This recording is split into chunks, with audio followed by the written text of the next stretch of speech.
Then I took a smidge and applied it down there. This One's Wife. Netflix. Defrauded. Remind you of someone? Hello, I'm hgtudor. Nearly 5 years ago, This One's Wife and the Prince of Pink Pancakes inked a deal with Netflix.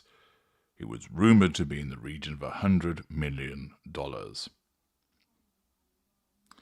It certainly caught plenty of headlines, and naturally, a deal of that magnitude being reported on would very much provide fuel for This One's Wife. She would have revelled in seeing her name linked with such a deal. Not only the provision of that fuel would provide her with validation, it also would sit in the deluded mind that is that of This One's Wife, with the concept that she's worth that amount of money because she is a big hitter. She wouldn't think to herself, I'm really lucky to have got this deal. I now must work hard to ensure that I deliver. She would simply think, about time I was recognised. This deal fits with the brilliance that I have. I'm essentially entitled to this. Now, as we know, the gruesome twosome did not receive $100 million in one tranche, and it's been since confirmed that the actual value of the deal was nowhere near that amount. But by any calculation, they've made a substantial amount of money from it. This has caused many people to query what's been going on at Netflix, that they would be willing to spend what would amount to tens of millions of dollars on two individuals who basically only had to offer this: gossip, stories. They weren't coming with any record of brilliant content creation. They didn't have any hitherto credentials as producers or directors. They were not known for being masterful storytellers. She was a jobbing actress, he's royal. And therefore Netflix was gambling on the fact that we are going to get some juicy gossip about the royal family, and it may well put the cat amongst the pigeons. Undoubtedly, there'd be elements within Netflix that were anti-royal, that wanted to see an opportunity to basically fling some shit. They were grossly disappointed. There was no real gossip, no real scandal to share. Instead, as you know, the Harry and This One's Wife show that appeared in December 2022 was essentially a whinge-a-thon. It was layered with victimhood, and since then, all they have delivered is an array of programs that have generated some interest, no critical appreciation or approval, and have largely disappeared from view after having been ridiculed. This would lead many people to think to themselves, what the dickens has been going through the heads of those people at Netflix? Are they just bothered about getting some views based upon notoriety? Or are they actually an organisation that's interested in quality? Are they so stupid that they're willing to spunk tens of millions of dollars on these two undeserving individuals without any real accountability for this expenditure? Well, the story that I'm going to convey to you now will actually provide you with some insight into the mindset at Netflix, and also help you understand quite how This One's Wife has been able to get away with receiving a substantial amount of money and delivering so little. It's commonplace in Hollywood today for television series and films to be commissioned at far too large a budget for them to enjoy the success that their producers and studios hope for, writes Alexander Larman in the Telegraph newspaper. Very occasionally, someone sees the light and pulls the plug on the unfinished product before it can run up even higher bills, with no chance of return. That, of course, hasn't been the case in relation to This One's Wife. Yet the case of the director Carl Rinsch, who has been arrested for allegedly defrauding Netflix of $11 million, is something else. With the exception of Die Hard and Predator filmmaker John McTiernan, who eventually ended up being imprisoned as a result of the awful behind-the-scenes shenanigans on his dire 2002 remake of Rollerball, Hollywood directors do not generally blur the line between personal liability and artistic investment. Yet Rinsch has been indicted for taking money that was intended to fund a Netflix sci-fi television series named White Horse, and instead spending it on a wide range of luxury items. He engaged in a number of extremely risky purchases of securities, including call options and a biopharmaceutical company. He has had significant cryptocurrency investments, but also he spent nearly $2 million on credit card bills, $400,000 for accommodation at the Four Seasons Hotel and various rental properties, approximately $3.7 million on furniture and antiques, including approximately $638,000 to purchase 2 mattresses and approximately $295,000 on luxury bedding and linens, millions of dollars on cars, watches and clothing, and hilariously, over $1 million on lawyers who were hired to sue Netflix for even more money.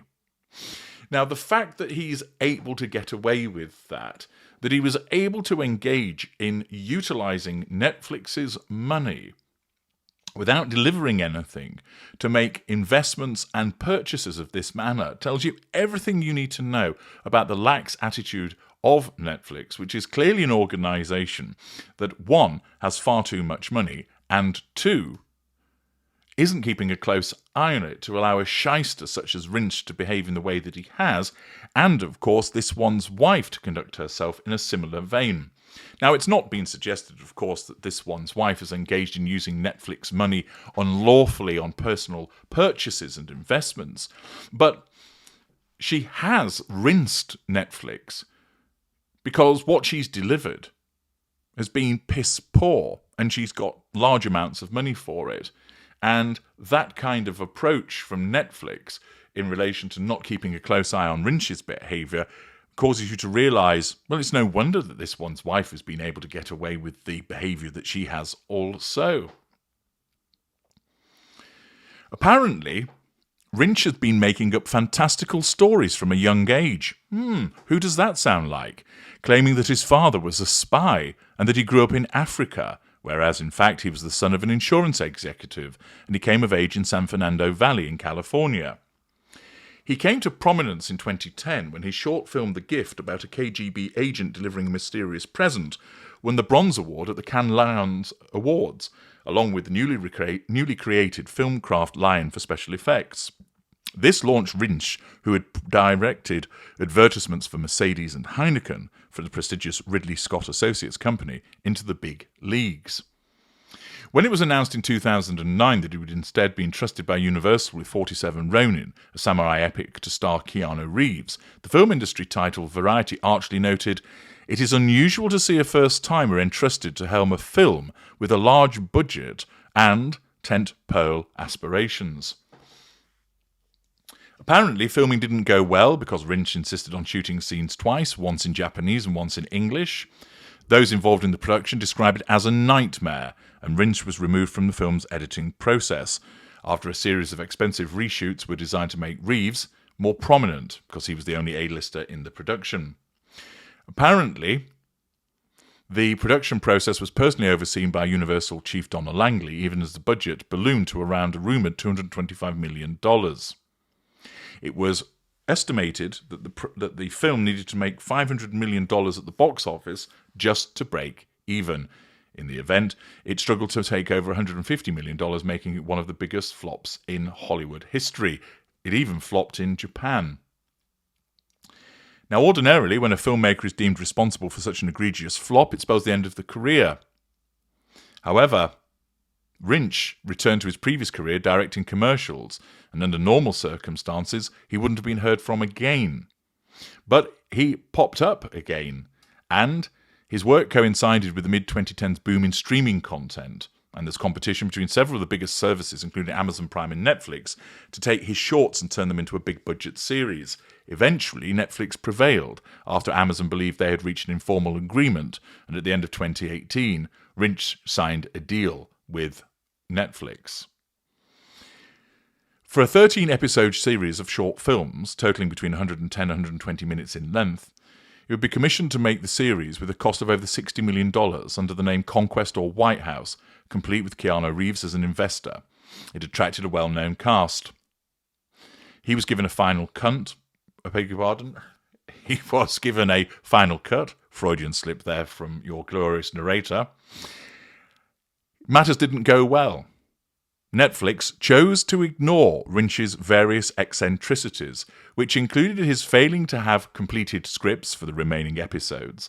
He instead suggested that he had thought up the entire story in his head, and he would communicate this information to the actors, crew, and special effects department as and when it was required. Not a single further episode was completed, despite filming in locations that included Budapest, Sao Paulo, and Montevideo. A well-sourced 2023 piece from the New York Times suggested that he claimed to have discovered COVID-19's secret transmission mechanism and to be able to predict lightning strikes. The director had to make an outright denial that he had mental health issues. His marriage collapsed amidst allegations that he punched holes in walls and that he had accused others of hiring a hitman to kill him. And yet, despite all of this, Netflix kept on sending him more and more money to finish the show, eventually taking their outlay to $55 million, only $6 million less than the original sum agreed. By the time that Rinsch's wife went to the streaming company to inform them that her soon-to-be ex-husband was doing a credible impersonation of Colonel Kurtz in Apocalypse Now, Netflix realised they had wasted their money. They accordingly pulled the plug on the project, announcing that after a lot of time and effort, it became clear that Mr. Rinsch was never going to complete the project he agreed to make, so we wrote the project off. When they asked for the money to be returned, he refused to do so, claiming instead that the millions of dollars spent on cars and furniture were production expenses for the series, and that the money that he had made out of his investments were a result of his financial acuity rather than the company's misspent investment. This is all going to be decided in the courts, but it shows what an absolute loose cannon this individual is, and how there was no oversight on the part of Netflix until it was way too late, that despite being aware of the problems generated by Rinsch, they continue to send money his way. I've told you all of this because it will help you understand just how this one's wife has been able to get away with what she has done.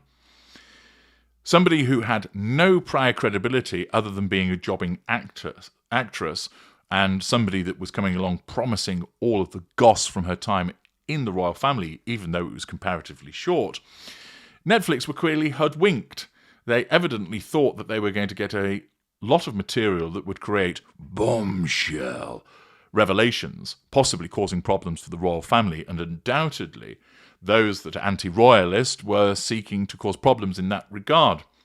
Nevertheless, this one's wife, you could argue, has in effect stolen a living in relation to the dire content that has been created, which has taken a long time to appear, whereby Netflix have basically had to intervene to get things moved on and done, that they have had to take control of more things in order to ensure that this one's wife delivers something, and naturally, although the content has received a lot of grudge views, it has no critical acclaim whatsoever and has been roundly ridiculed, leading to Sarandos recently attempting to defend this one's wife, which of course, he's bound to say that, isn't it? He's hardly going to admit we've been fleeced.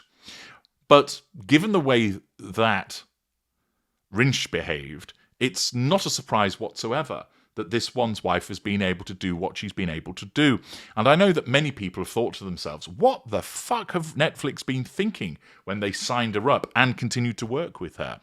Well, given the way that Rinsch has been able to rinse them, it's hardly a surprise that she's been able to do this.